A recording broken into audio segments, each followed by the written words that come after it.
September 19, 1918, Washington, D.C. Late in the morning, a quiet but unusual visitor arrived at the United States State Department. He was not American, and he was not British or French.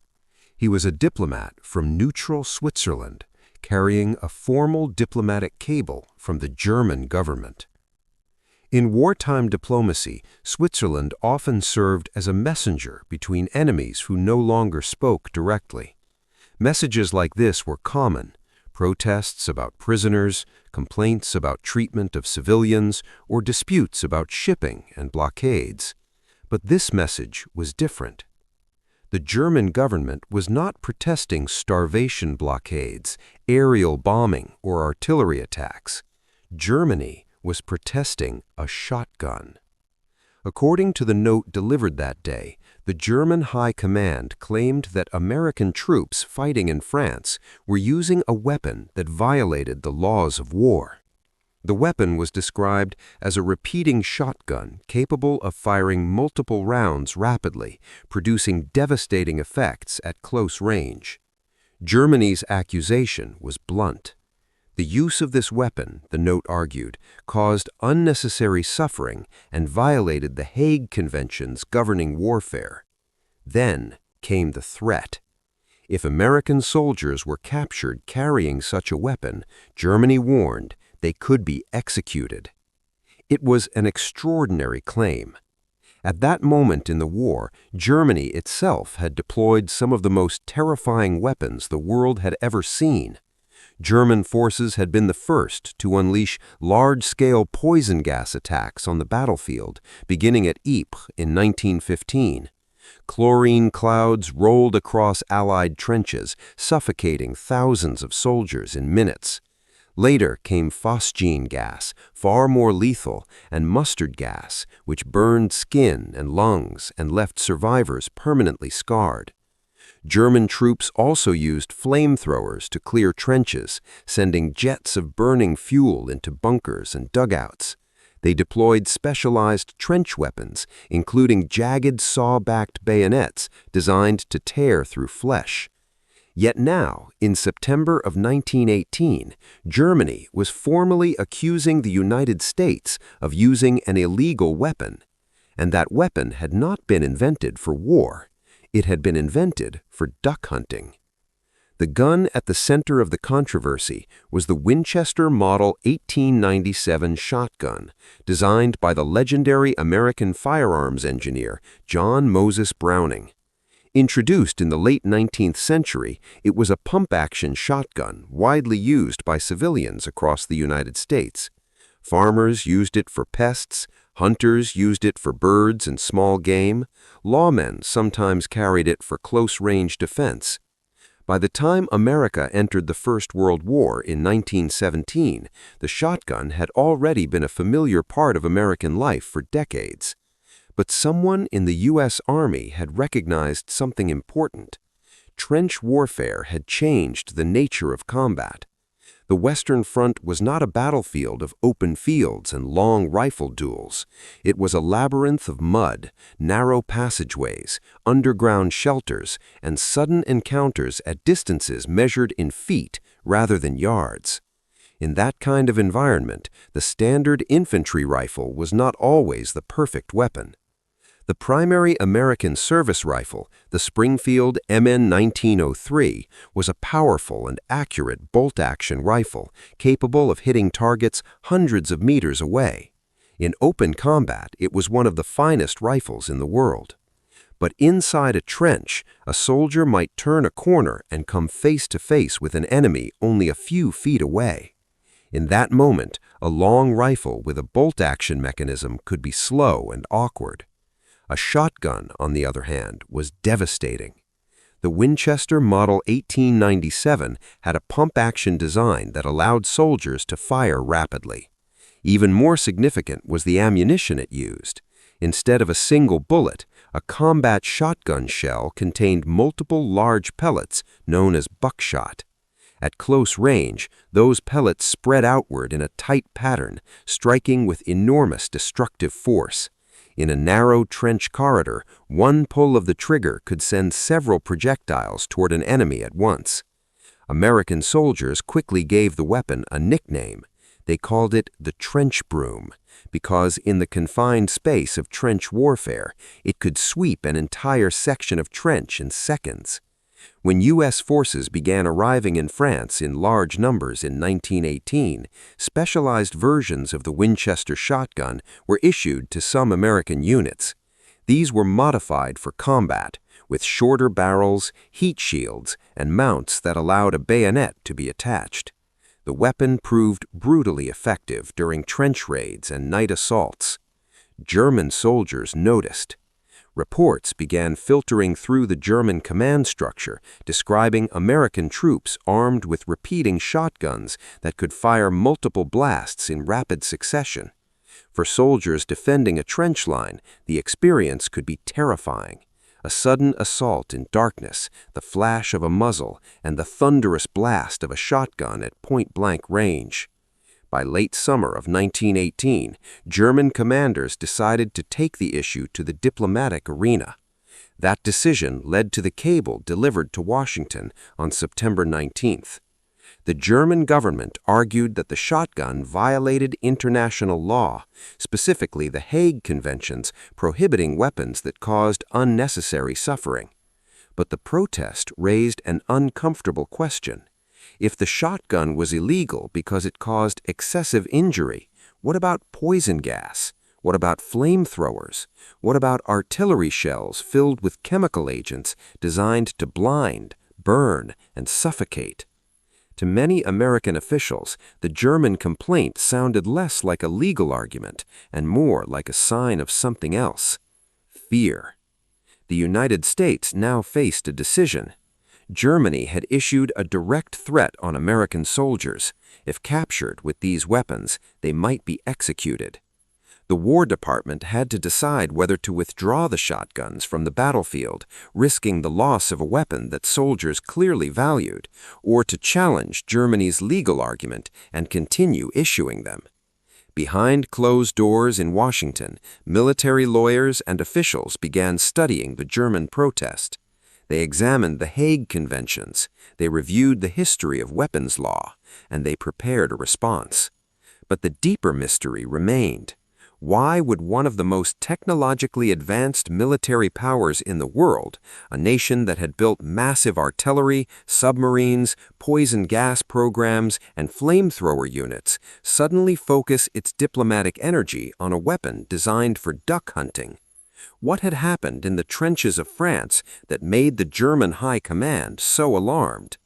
The answer would lead investigators through battlefield reports, intercepted letters from German soldiers, and the brutal realities of trench combat.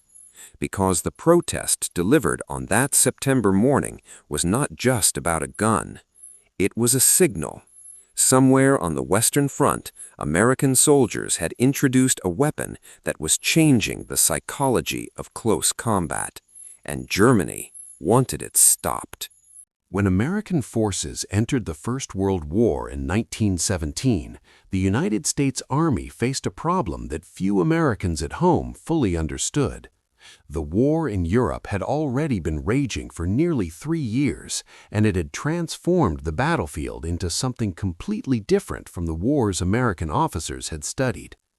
The Western Front was not a battlefield of open maneuver. It was a maze. From the North Sea to Switzerland, two opposing armies faced each other across a scarred landscape of trenches, barbed wire, craters, and mud. These trenches stretched for hundreds of miles, forming an underground world of firing steps, communication tunnels, dugouts, and fortified bunkers. Fighting here did not resemble traditional warfare. Sometimes an artillery barrage would last for days. Then suddenly, infantry units would climb out of their trenches and charge across a devastated landscape known as no man's land. If they survived the machine guns and artillery, they would reach the enemy trench, and then the fighting changed completely. Inside the trenches, battles often happened at extremely close distances. Corners were tight, visibility was limited. Enemies could appear suddenly from a side trench or from a dugout entrance only a few feet away. In these conditions, many standard weapons were not ideal. A long rifle could be difficult to maneuver in narrow trench corridors. Reloading a bolt-action rifle required several movements, lifting the bolt, pulling it back, pushing it forward, and locking it down again.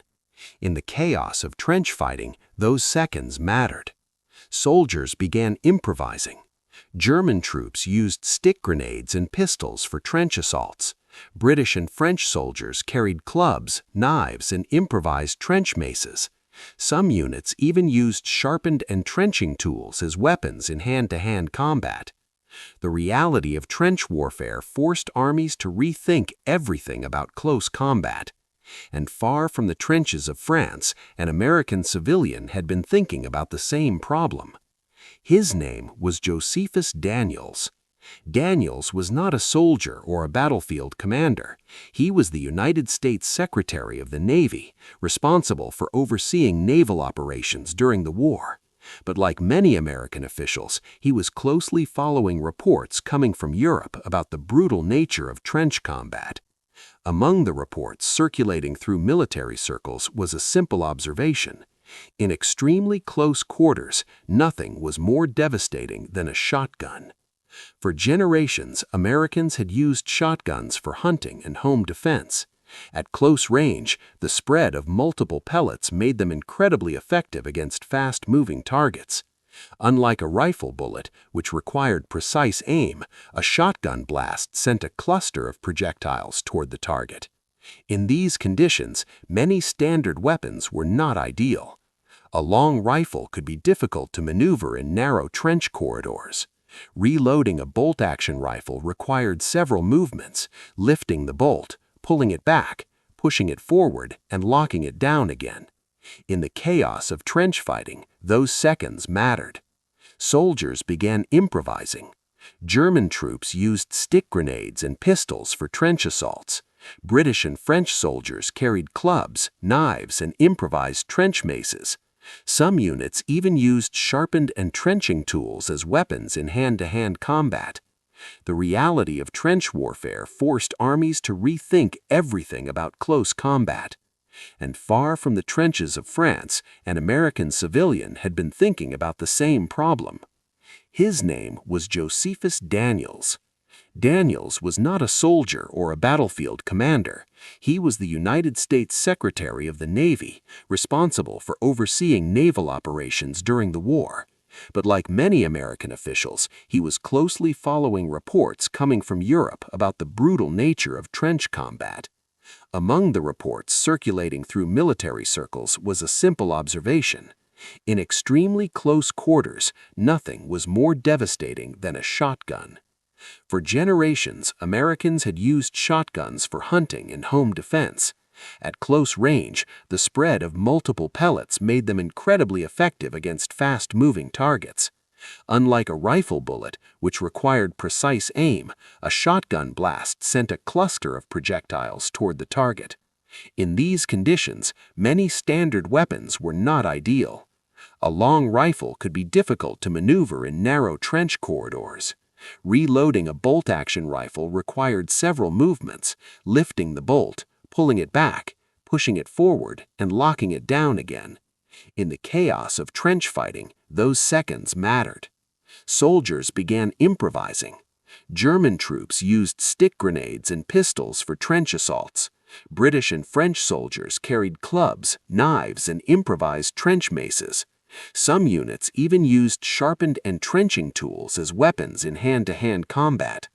The reality of trench warfare forced armies to rethink everything about close combat. And far from the trenches of France, an American civilian had been thinking about the same problem. His name was Josephus Daniels.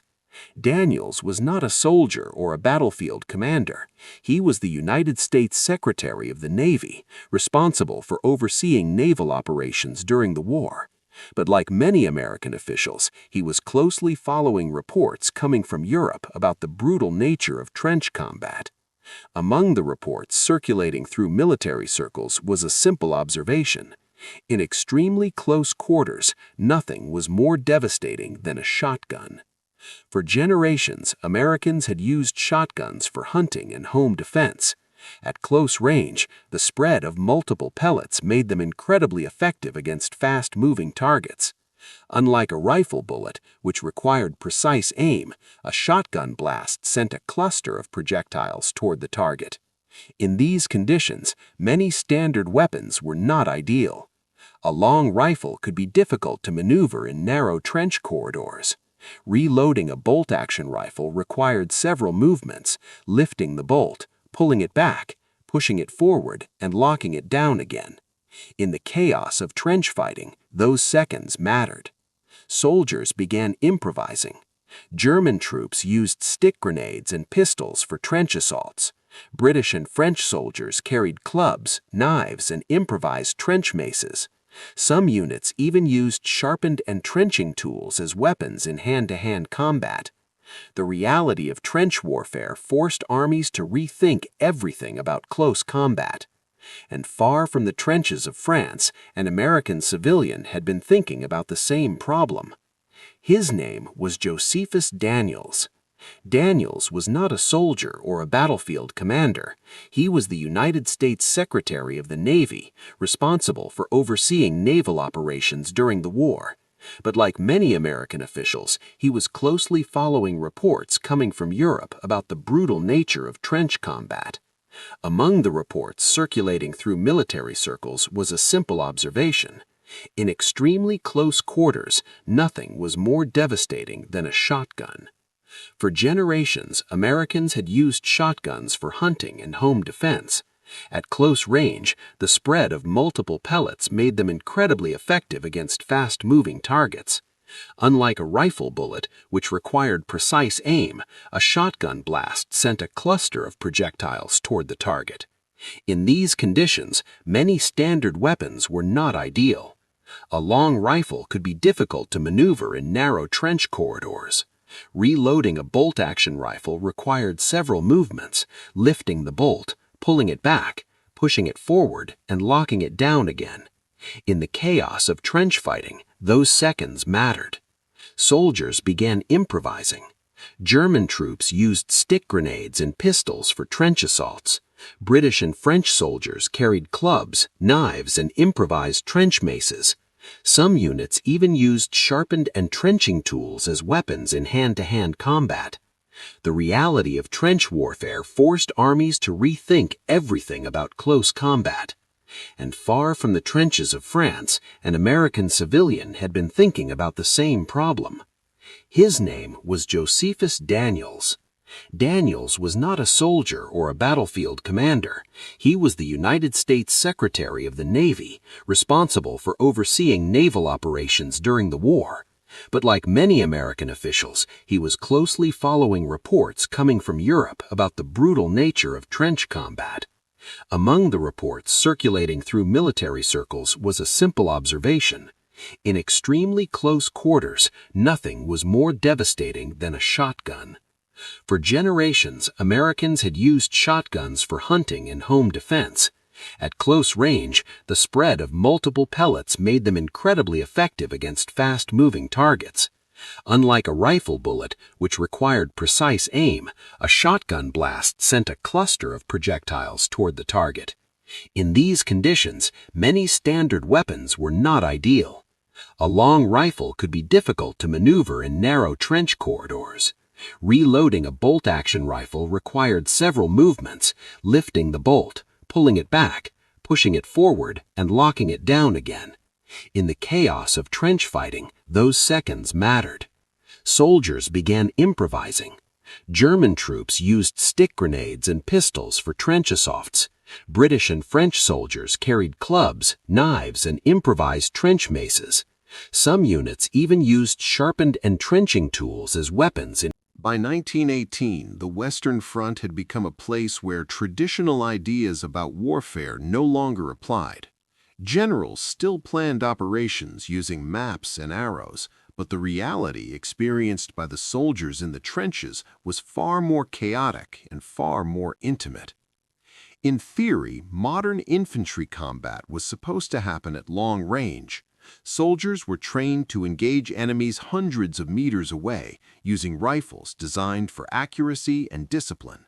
Military manuals emphasized marksmanship, controlled volleys, and precise shooting. But trench warfare ignored those rules. When an assault began, soldiers would cross no man's land under artillery fire and machine gun bursts.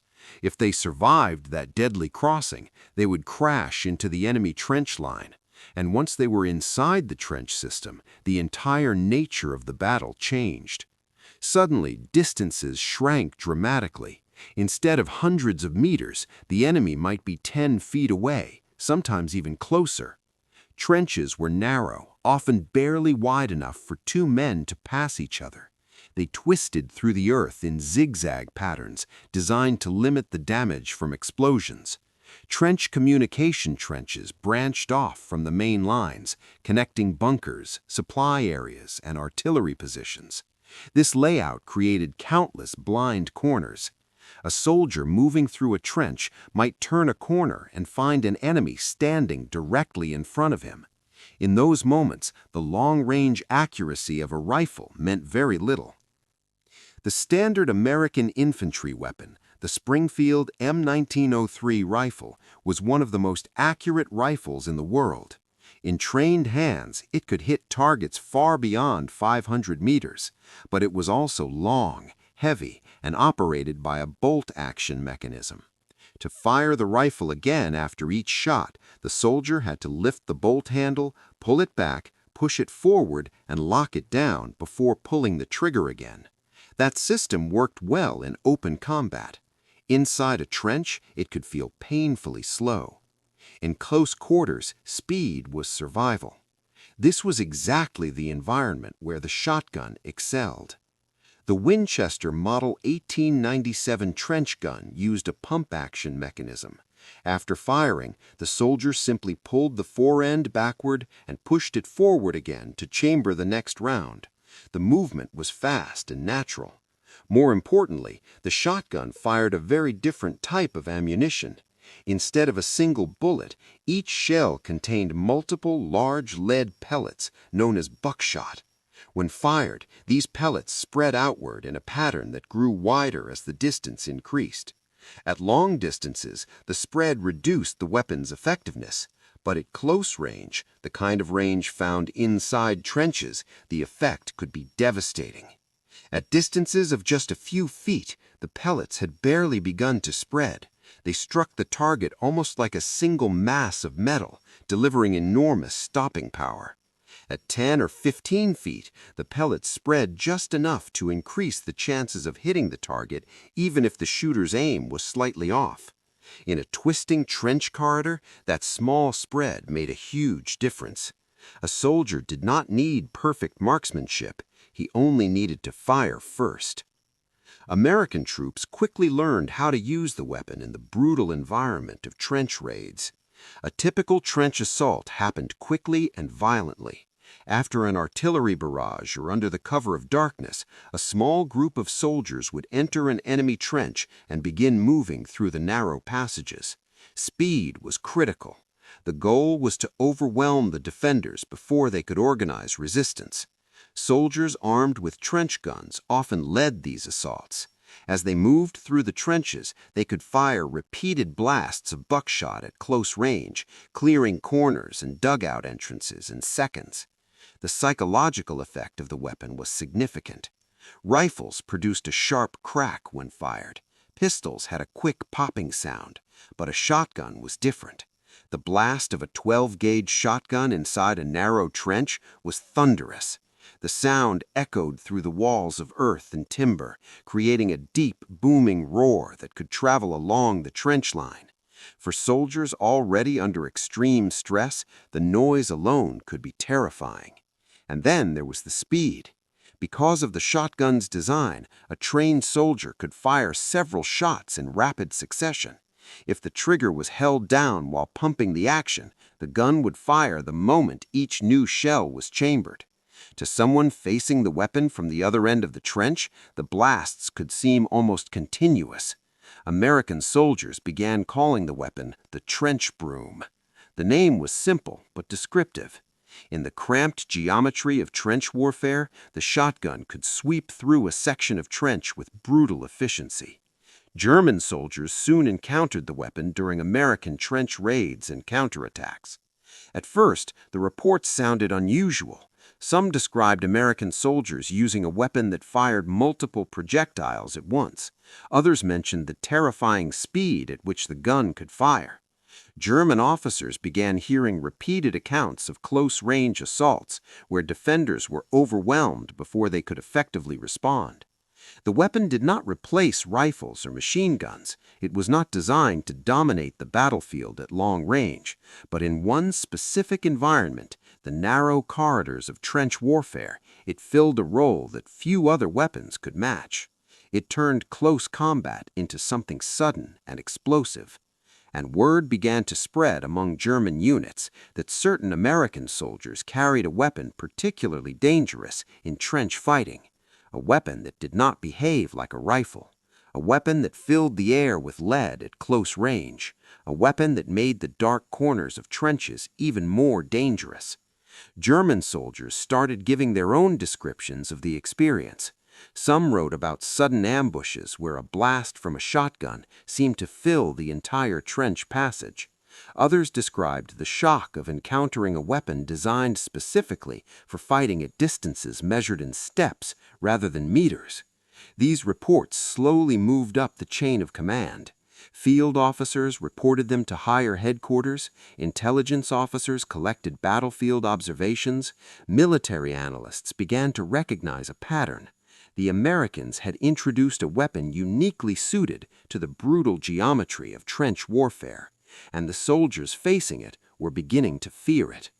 That fear would soon appear in an unexpected place, not in a battlefield report, but in letters written by German soldiers themselves, sent home from the trenches of France.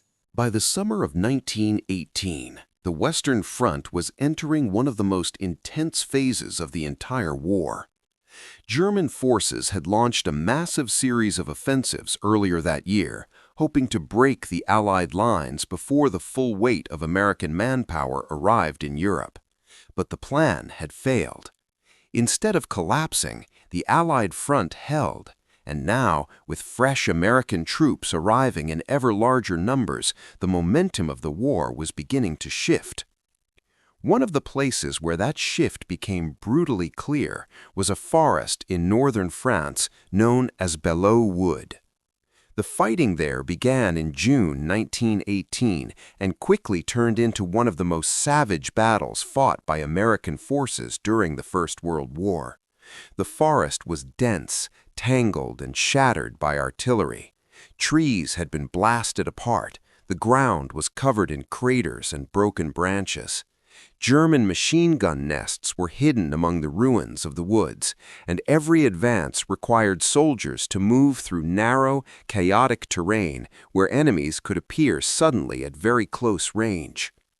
For the United States Marine Corps units sent to capture the forest, the fighting was relentless.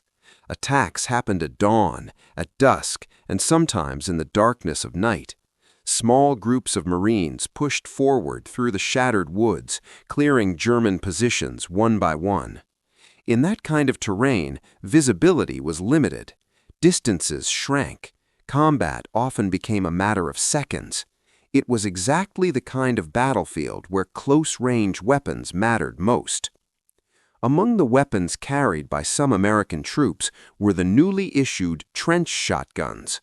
In the tight spaces between shattered trees, collapsed trenches, and hastily constructed defensive positions, the shotgun's close-range power could be devastating. When American assault teams closed in on German trenches or machine gun positions, the shotgun offered something extremely valuable: immediate stopping power. A single blast at close range could disable an opponent instantly. And because the weapon could fire multiple shots rapidly, a soldier armed with a trench gun could react quickly if more than one enemy appeared. The weapon was not carried by every soldier. Most American troops still fought with rifles, grenades, and bayonets. But when trench guns appeared in close combat, they made a strong impression. German soldiers began writing about them. During the First World War, millions of letters traveled between soldiers at the front and families back home. These letters were a lifeline for soldiers enduring the harsh conditions of trench warfare. But they also served another purpose. Military intelligence units on both sides regularly intercepted enemy mail. When German letters were captured by Allied forces, they were carefully translated and studied. These letters often contained valuable information about morale, battlefield conditions, and the weapons soldiers feared most. Among the thousands of intercepted letters were some that mentioned an unfamiliar American weapon. German soldiers described sudden attacks in trenches where Americans fired a gun that released multiple projectiles at once. Some letters described the shock of encountering the weapon in extremely close quarters. Others focused on the speed. Unlike a bolt-action rifle, the shotgun could fire repeated blasts in quick succession. To a soldier caught in the narrow confines of a trench, that speed could be overwhelming.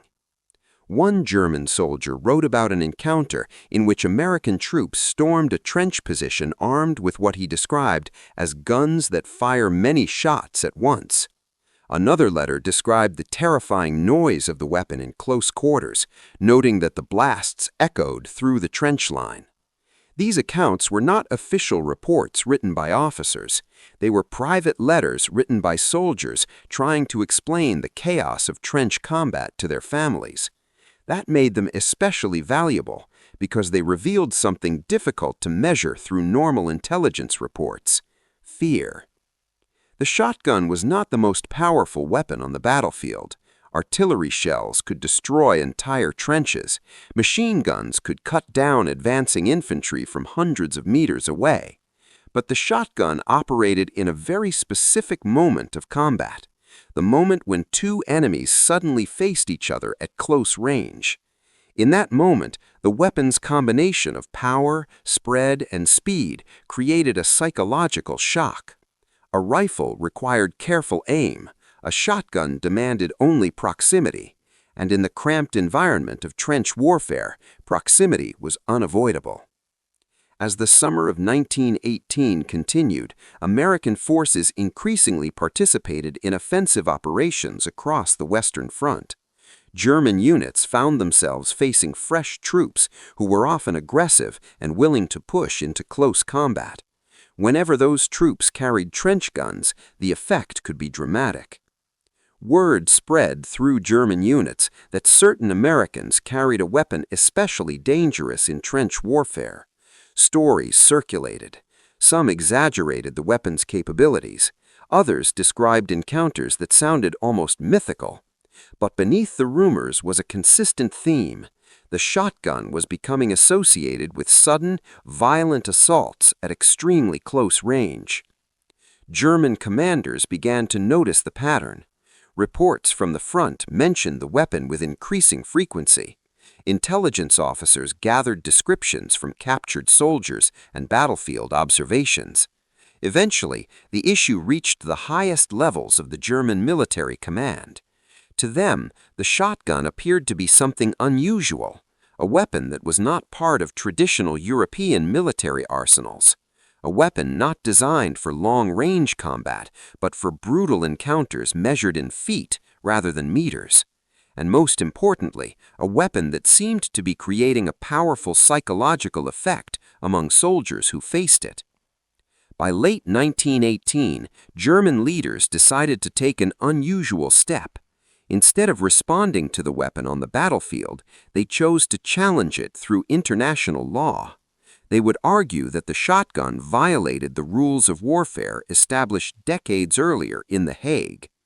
That decision would lead directly to the diplomatic protest delivered in Washington. But the evidence that convinced German leaders to act did not come from a laboratory or a legal textbook. It came from the battlefield, from shattered trenches, from brutal close combat, and from the letters of soldiers who had faced the weapon themselves. By the time the German protest arrived in Washington in September of 1918, the war had already entered its final and most decisive phase. The German spring offensives had failed to break the Allied front, and the arrival of large numbers of American troops was beginning to tilt the balance of power on the Western Front. But inside the offices of the United States War Department, the diplomatic message from Germany created an unusual legal problem. The German government had formally declared that the American use of the trench shotgun violated international law. Specifically, they argued that the weapon caused unnecessary suffering and therefore violated the Hague Conventions that governed the conduct of war. Germany's protest went further than a simple complaint. It contained a warning. If American soldiers were captured carrying these shotguns, Germany claimed they could be treated as criminals rather than prisoners of war. In other words, the men carrying these weapons might be executed. For American military officials, this was not a minor issue. The United States had thousands of soldiers fighting in France, and their protection under international law mattered enormously. If Germany followed through on its threat, the lives of American prisoners could be in serious danger. The War Department needed to respond. But before responding diplomatically, they needed to determine whether Germany's legal argument had any real foundation. The task fell to the Judge Advocate General's office, the branch of the U.S. Army responsible for military law. Inside that office, a small group of lawyers began examining the German claim in detail. Among them was a young legal officer who had studied law at Harvard and was known for his precise and methodical thinking. His assignment was simple in theory: determine whether the trench shotgun violated the Hague Conventions. The Hague Agreements, signed in 1899 and expanded in 1907, were intended to regulate the conduct of modern warfare. They addressed a wide range of issues, including the treatment of prisoners, the rights of neutral nations, and the types of weapons considered unacceptable. One clause prohibited weapons designed to cause unnecessary suffering. Germany's protest argued that shotgun ammunition, particularly buckshot, fell into that category. The American lawyers began by studying the exact language of the treaties. Then they examined the technical details of the weapon itself. What they found quickly weakened Germany's argument. The Winchester Model 1897 shotgun fired standard lead pellets that were widely used in civilian hunting around the world. The ammunition did not contain poison, explosive material, or specialized devices designed to increase suffering. In fact, the lawyers noted that many military weapons already in use produced far more destructive injuries than buckshot. Artillery shells could tear bodies apart with explosive force. Machine gun fire could strike soldiers dozens of times within seconds. Even the standard rifle bullet could cause devastating wounds, depending on distance and impact. Compared to those weapons, the shotgun was simply another firearm.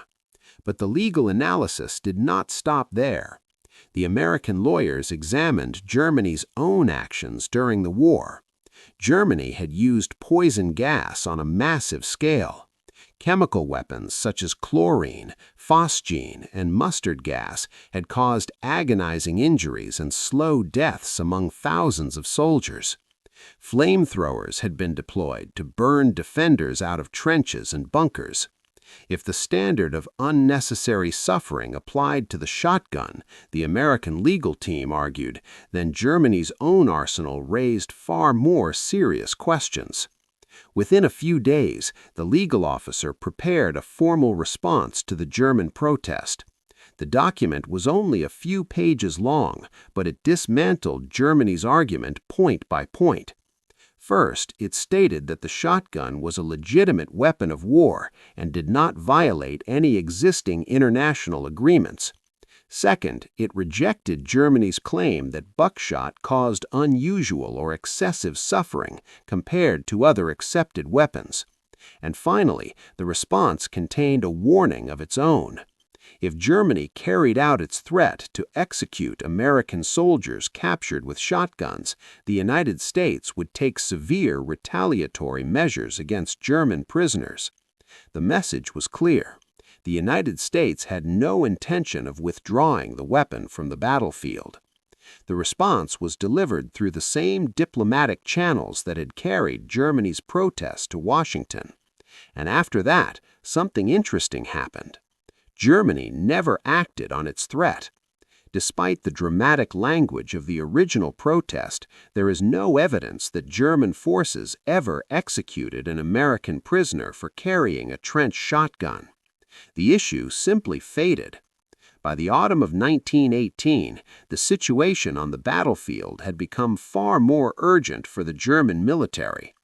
Allied forces were advancing on multiple fronts, and German armies were being pushed steadily backward.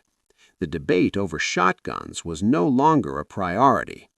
Then, on November 11, 1918, the war ended. Just 53 days after the German protest was delivered in Washington, the guns of the Western Front finally fell silent.